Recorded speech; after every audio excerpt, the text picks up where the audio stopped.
Stop scrolling. These 5 romance movies are hidden gems you probably haven't seen, and trust me, you'll want to know. Number 1. Hit subscribe to Cine Picks before we start, and let's get into it. Starting at number 5, The Decoy Bride is the kind of chaotic, funny, completely charming rom-com that doesn't get made often enough. When a famous Hollywood actress tries to escape the paparazzi by getting married in secret on a tiny Scottish island, her team hires a local woman as a decoy to throw the press off the scent. The plan goes spectacularly wrong when the decoy accidentally ends up married to the wrong man entirely, a quiet, bookish writer played by David Tennant who had absolutely no idea what he was getting into. Kelly MacDonald is absolutely delightful. As the accidental bride, the Scottish island scenery is gorgeous, and the film has the warm, screwball energy of a classic 90s rom-com. If you've never heard of this one, you are in for a treat. Did you sign the register? You saw me, why? For a week? No throwing yourself at the men, Katie. Thinking of the fuss I may have signed my own name. Number 4 is Falling in Love, the Netflix rom-com that is exactly as cozy and feel-good as it sounds. After a brutal breakup and a career setback on the same day, Gabriella impulsively enters an online contest and somehow wins an inn in rural New Zealand. She flies out to claim her prize and discovers it's a crumbling disaster, which is where Jake, the local contractor with a very competent attitude and an even more distracting smile, comes in. Christina Milian and Adam Demos have genuinely easy, warm chemistry. The New Zealand countryside looks like it was designed specifically to make you book a flight, and the whole film just makes you feel good. It's not trying to reinvent the genre, it's trying to give you exactly what you came for. And it does that perfectly. Broken. I believe Beechwood Downs. I'm so sorry. I will pay for Most eligible bachelor might be keen on you. She's a beaut. Fella.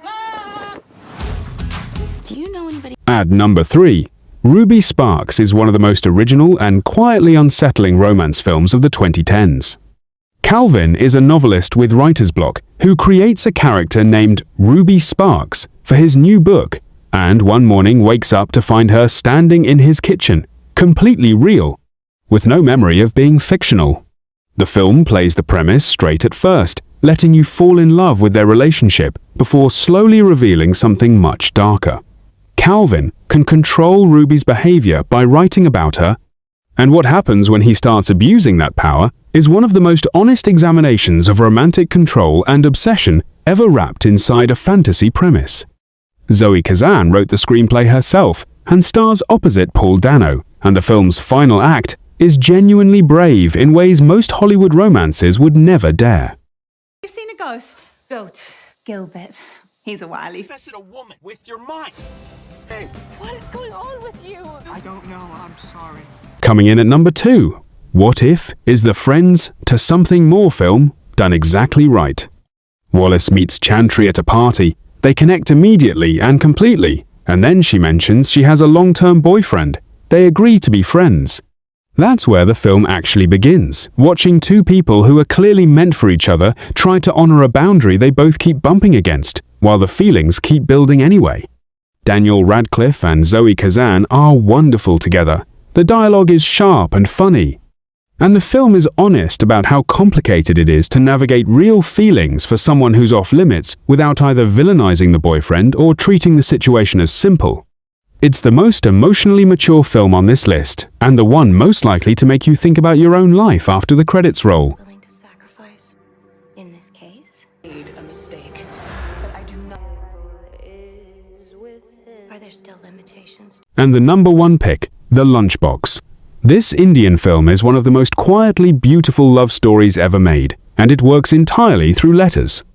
Mumbai's lunchbox delivery system is legendary for its precision, but one day a housewife named Ela's carefully prepared lunch ends up on the desk of Sarjan, a lonely widower about to retire, instead of her neglectful husband. She notices something is different when the food comes back empty. He notices something is different when lunch becomes the highlight of his day. They begin leaving each other notes inside the lunchbox, strangers building a connection through words alone, sharing loneliness and longing across a city of millions. Irfan Khan gives one of the most gentle and devastating performances of his career, and the film's ending will stay with you for a very long time. This is the one.